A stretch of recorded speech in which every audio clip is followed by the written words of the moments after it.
Bismillahirrahmanirrahim. Ada orang di YouTube berkata bahwa Hamas Palestina itu adalah Syiah. Ini adalah perkataan dusta, fitnah, dan bisa mendatangkan dosa jariah, yaitu bisa mendatangkan dosa yang akan terus mengalir. Orang seperti ini harus segera bertobat dan minta maaf kepada publik dan minta maaf kepada para pejuang Hamas agar hidupnya bisa menjadi aman dan tentram. Qala Rasulullah Shallallahu Alaihi Wasallam.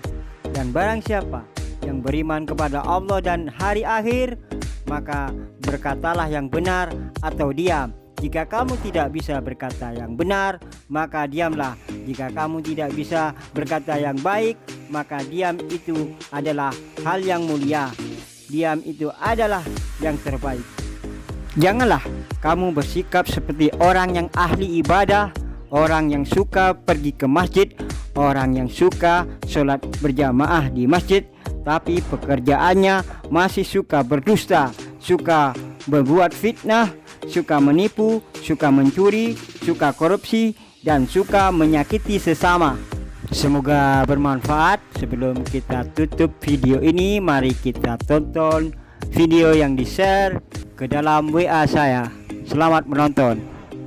Ada salah satu ustadz yang menyatakan bahwa Hamas itu Syiah, ngapain Palestina itu jihad dengan berperang melawan Israel. Hijrah saja seperti Nabi Shallallahu Alaihi Wasallam. Nabi itu waktu hijrah memang belum turun perintah untuk perang. Ini satu poin. Nah, waktu Nabi hijrah ke Madinah belum turun perintah untuk perang. Beda ya. Kedua, kita harus ngelihat Iran yang didominasi oleh Syiah memberikan bantuan ke Palestina setiap tahunnya $100 juta. Hizbullah sebagai milisi yang ada di Lebanon, kebetulan mereka akidahnya Syiah, itu membantu Palestina. Gue bukan Syiah, gue Al-Sunnah wal Jamaah. Gue tidak Syiah dan sedang tidak bertakiyah. Tapi yang menarik di sini adalah kalau kita hanya bisa berkoar-koar itu Syiah, ini Syiah, mereka memberikan bantuan sedangkan kita nggak ngapa-ngapain. Bukankah itu sebuah pemandangan yang menurut gue pribadi sih ironi ya melihatnya gitu. Sedangkan ini adalah perang. Kita tidak dapat melihat siapa yang diperangin, agamanya apa, siapa yang kesusahan. Kalau kita mau ngebantu orang, kita harus tanya dulu, agama lu apa, akidah lu apa. Kalau lu berbeda sama gua, keyakinan dan akidahnya nggak mau gue bantu. Masa harus seperti itu? Bukankah Islam itu rahmatan lil alamin? Kemana itu rahmatan lil alamin yang semestinya muncul dari kita sebagai umat Islam ke permukaan dunia? Nggak ada.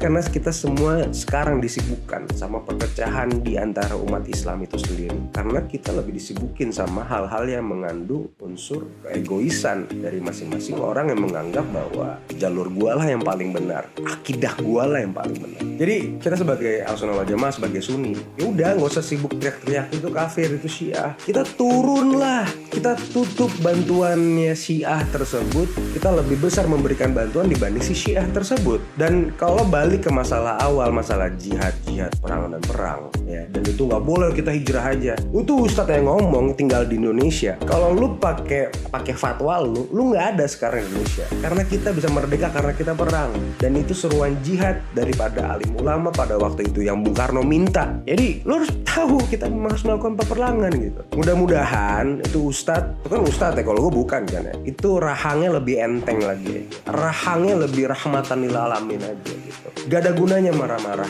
seperti itu tanpa tahu asbabun nuzulnya seperti apa. Jangan sampai lu cuman hanya ngikutin syahwat lu. Gue gak peduli apapun itu lu gitu. Siapapun lu itu lu. Cuman yang gue pedulikan adalah kenapa sih pedes banget ngomongnya. Sedangkan yang ngomong itu adalah orang yang menyandang status ustaz, orang yang ngerti terhadap ilmu agama, yang punya jemaah di mana-mana. But you are not funny anymore guys. Serius deh. Kalau lu masih mikirin, wah itu Syiah ini Syiah, bagi gue pribadi ya, gak penting di situ. Bahkan tetangga kita yang berbeda agama pun aja, berbeda keyakinan sama kita, kalau kesusahan wajib kita bantu kok. Ini saudara semuslim, saudara seiman. Dan lu bisa ngeliat lah keadaan di Palestina seperti apa. Tega orang-orang kayak gitu. Kalau menurut saya, zaman now ini, zaman sekarang ini gak level kita debat masalah Sunni dan Syiah. Gak bakalan ketemu titik temunya. Karena beda fikih, karena beda sejarah.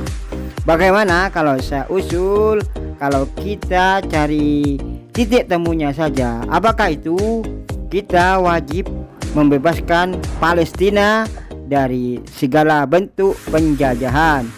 Kita rebut kembali tanah suci yang ada di kota Palestina. Kita hancurkan segala bentuk kezaliman di muka bumi ini.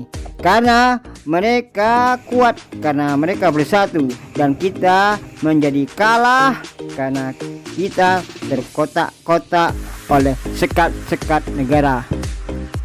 La Sunniyah, la Syiah, Jumhuriyah, Islamiyah, la Syarqiyah, la Gharbiyah, Jumhuriyah, Islamiyah. Tidak Sunni, tidak Syiah, kita wajib bersatu dalam satu pemerintahan Islam. Tidak Barat dan tidak Timur, kita wajib bersatu dalam satu pemerintahan Islam. Apa kita Sunni tidak merasa malu kepada Syiah? Syiah tiap tahunnya menyumbang kepada Palestina 100 juta dolar.